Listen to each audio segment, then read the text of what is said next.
தமிழ்நாடு கடைகள் மற்றும் நிறுவனங்களில் தொழிலாளர் முன்னேற்ற சங்கம் ஒருங்கிணைந்த கோவை மாவட்டம் சார்பில் மே தின விழா.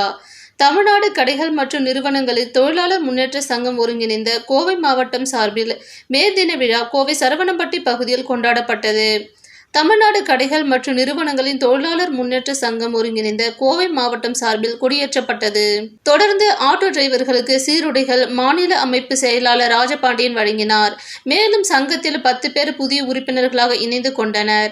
இதில் மாவட்ட பொருளாளர் வசந்தராஜ், மாவட்ட தலைவர் சன் கதிரவன், மாவட்ட செயலாளர் டேனியல் ஜேசுதாஸ், மாவட்ட துணை செயலாளர் நடராஜன் மற்றும் தமிழ்நாடு கடைகள் மற்றும் நிறுவனங்களின் தொழிலாளர் முன்னேற்ற சங்க கோவை மாவட்ட நிர்வாகிகள் பலர் கலந்து கொண்டனர்.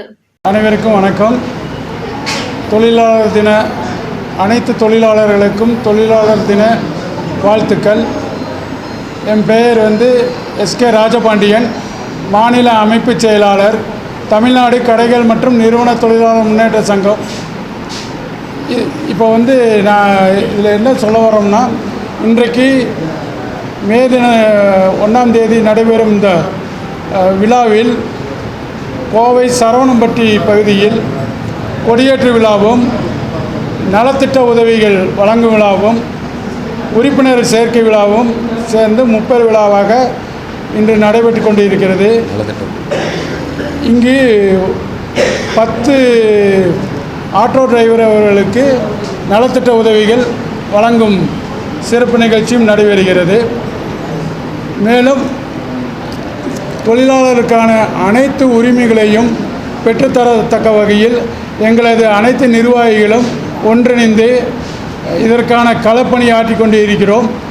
எங்களது தமிழ்நாடு கடைகள் மற்றும் நிறுவன தொழிலாளர் முன்னேற்ற சங்கம் என்பது 1947 தொழிலாளர்களுக்காக குரல் கொடுத்த சங்கமாகும். இந்த சங்கத்தை பற்றி இன்று நமது தமிழக முதல்வர், மாண்புமிகு மக்களின் முதல்வர் தளபதி அவர்கள் தெளிவாக இன்று மே தின வாழ்த்து மடலில் தெளிவாக அறிவித்துள்ளார். அதில் உள்ளபடி பார்த்தால் 1947 நமது கடைகளுக்கான சட்டத்திட்டங்களை இந்த 2023 மாற்றி அமைத்து தொழிலாளர்களுக்கான வாழ்வாதார பிரச்சனைகளுக்கான அனைத்து காரியங்களையும் அதில் கொண்டு வந்திருக்கிறார்.